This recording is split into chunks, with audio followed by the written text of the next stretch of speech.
Hello students, myself Devesh Singh from LPM Public School Gola Bazar Gorakhpur. Dear student, this is the revision time and here you are going to get the revision of chapter first, the natural resources.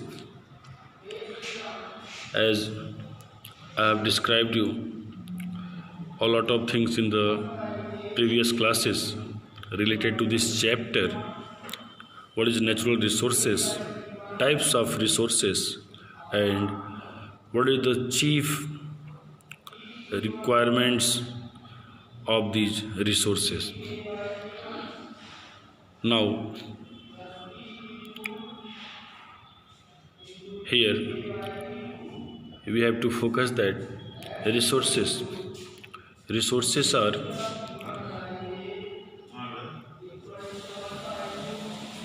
defined on the basis of three broad types: natural, human, and human made.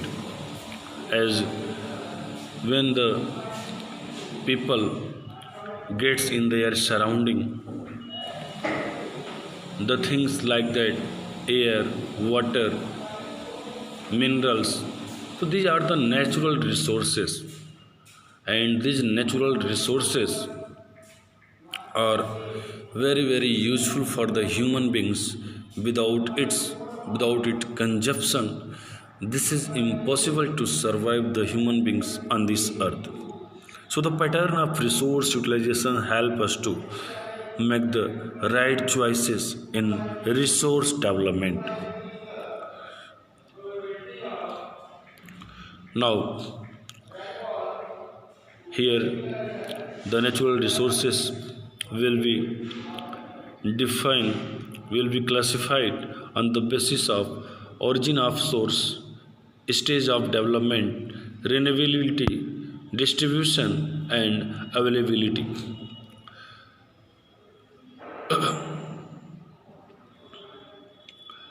Let's see.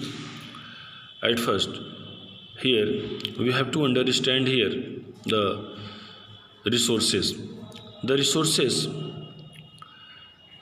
that can be immediately utilized are air, water, fish, fresh fruits, and vegetables. These are the resources. It can be immediately utilized by us. And other resources have to be processed to make them useful to man. When we talk about the minerals like that, iron, copper, these are the required for various industries and is obtained by smelting their ores. And when you talk about the fuels, means the diesel, petrol, the petroleum objects, these are also the natural resources. If we used to run our vehicles or the gas, and we require to cook food, so it has to be processed before it can be used. And these resources acquire value and fulfill our needs. Now here with this figure you can see, students, the biotic components, the biotic and abiotic resources. On the basis of the origin, natural resources can be classified into biotic and abiotic resources. You see here in this figure, at first in the sky there is sun, and the sun provides energy. Sun provides energy to all the components on this earth. These are the consumers. Consumers also consume the solar energy, the vegetations, the producers, decomposers. These are the cycle. And abiotic resources. These are the components of all ecosystem on the planet Earth. Because you know that in this ecosystem, to maintain the environment's condition, the ecosystem has to be run free and fairly. Because if there will be any problem, if there will be any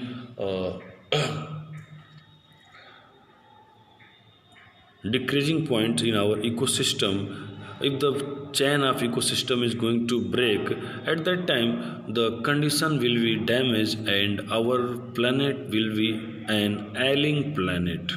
Okay, the biotic resources. The biotic resources are all biological or living being. Are the living beings very easy, students? You can understand that the living beings such as plants, animals, insects, etc., these are biotic resources. Very easily you can understand that all the biological means living things. So all the living beings are biotic resource, like that plants, animals, insects, etc. Okay, so these are the biotic resources. Okay, and when you talk about the abiotic resources, the abiotic resources include all physical or non-living things such as land, minerals, soil, water, and climate. It is very easy to describe biotic and abiotic resources for you. Very easily you can write that all the living things are biotic resources and all the non-living things are abiotic resources. Okay, and you can also support your answers with some examples like that. Plants, animal, insect, etc. are biotic, and land, minerals, soil, water, and climates are abiotic. Okay, now actual and potential resources. Okay, now let's see what is actual and potential. Here the resources whose quantity and quality are known to us are known as actual resources. Means, students, you can say that any resources that is in quantity and we can check its quality, these all resources are called actual resources. Like that, oil reserves, hydroelectric, or hydel. You can see in this figure here, oil resources, iron ore mines, waterfalls. Here is waterfalls to produce the electricity. Here is iron ore mines to make the production of iron. Here is windmill. The windmill is also used to produce the electricity. So these are the resources and also known as actual resources. Okay, now you see what is the potential resource. Secondly, you can very easily understand that the potential resources like that waterfalls, wind and solar energy. Waterfalls that continuously falls down just from the high mountains, and it is useful for us to produce electricity. Wind is also very useful to us to move the windmill, and we also produce electricity. And solar energy, that is very very important to all of us, and there is no limitation for solar energy.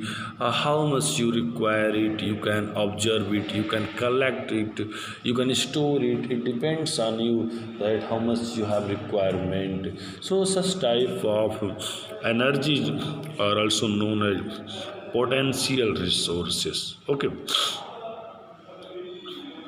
the windmills spread along the Indian coastline have potential for greater development, and biofuel as an alternative fuel is another potential resources. Okay,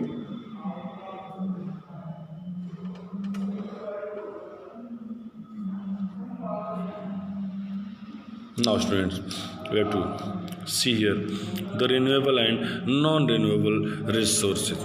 Okay, let's see here the on the basis of the renewability, natural resources can be categorized into renewable and non-renewable resources.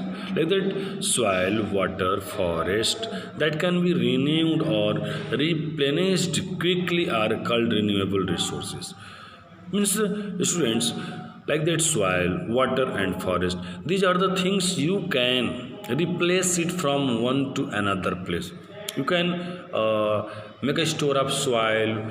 You can dig the soil from a place and store it to another place. You can turn the way of water to another way, and also you can cultivate the forest from one to another place. You can cut the forest from a particular place, and once again you can cultivate the forest to any particular region. Okay, so these are the process, and to those resources, if you renewed or replenished quickly, that is called renewable resources. Okay, and the now we talk about non-renewable resources like that iron or gold, petroleum, coal.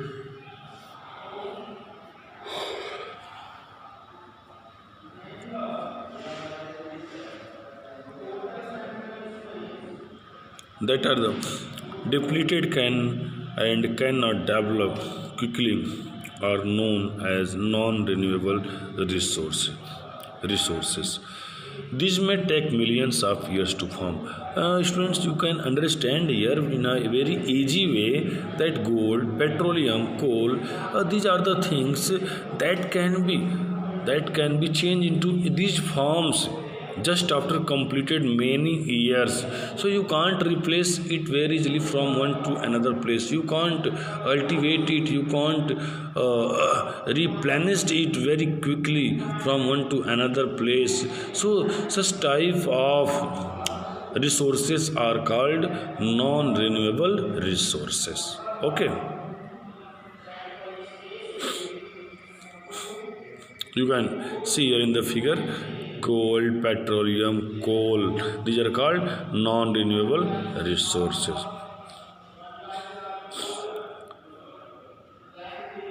Okay, non-renewable resources. Now,